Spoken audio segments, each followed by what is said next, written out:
বড় আল্লাহর ওলি। লন্ডন থেকে উনি মুফতি ডিগ্রি নিয়ে এসেছেন। কথা বলতে বলতে অনেক বেশি বলা হয়ে যাচ্ছে। কোথায় আমরা জান্নাতে টিকিট বিক্রি করলাম? কালকে সোশ্যাল মিডিয়াতে দেখলাম, নাম বলবো না, বাংলাদেশের একটা বড় দলের একজন নেতা লন্ডন থেকে মুফতির মতো হয়ে ফতোয়া জারি করেছে কালকে। দেখছেন কিনা? বলে জামাত ইসলামের লোকেরা কুফরি করতেছে। নাউজুবিল্লাহ, শিরক। বড় আল্লাহর ওলি।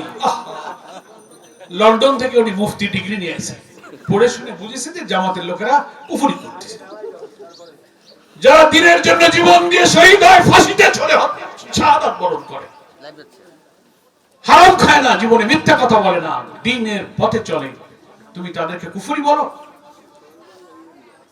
সারা দুনিয়ার দুর্নীতি করে তোমরা 5 বার এই দেশকে মানুষের কাছে কলঙ্কিত করেছে। হাওয়া ভবন করেছিলে, যে হাওয়া ভবন ছিল দুর্নীতির আখড়া। আমরা তো সে কথা বলি না তোমাদের সম্মানের দিকে তাকিয়ে। রাজনৈতিক প্রয়োজনে একসাথে অনেকদিন সহযোদ্ধা হিসেবে চলেছি বলে সম্মান করি, কিন্তু কথা বলতে বলতে অনেক বেশি বলা হয়ে যাচ্ছে। একটা ইমানদারকে যদি কুফরি বলা হয়,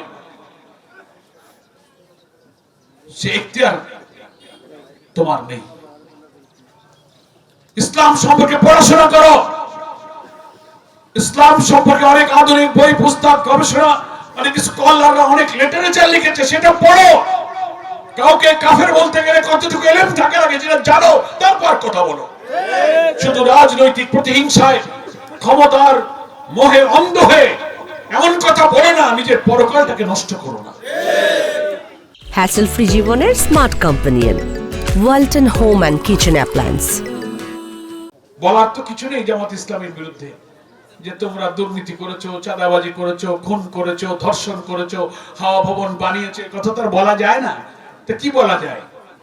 এরকম বলা যায় লন্ডনের ফতোয়া, আর বলা যায় এই যে আমার আগে কে রমজান কইলো না, ও আপনি কইলেন, আমির হোসেন ভাই কইলো যে জান্নাতের টিকিট বিক্রি করি। কথা তো বলতে হবে একটা, নেই কাজ তো খই ভাজ। কোথায় আমরা জান্নাতের টিকিট বিক্রি করলাম? বিএনপির সাথে তো আমরা অনেকদিন চলেছি, সবাই আমাদের বন্ধু বান্ধব, মহব্বত করি, একই পরিবার, একই পাড়া প্রতিবেশী, একসাথেই চলি আমরা।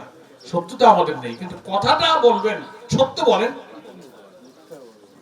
এই দেখেন, আমি আজকে যে বক্তৃতা করলাম, কালকে থেকে আপনারা শুনবেন এখানে আমার ওই বন্ধুরা বলবে যে পরোয়ার সাহেব আইছিল, উনিও জান্নাতের টিকিট বেচেছে।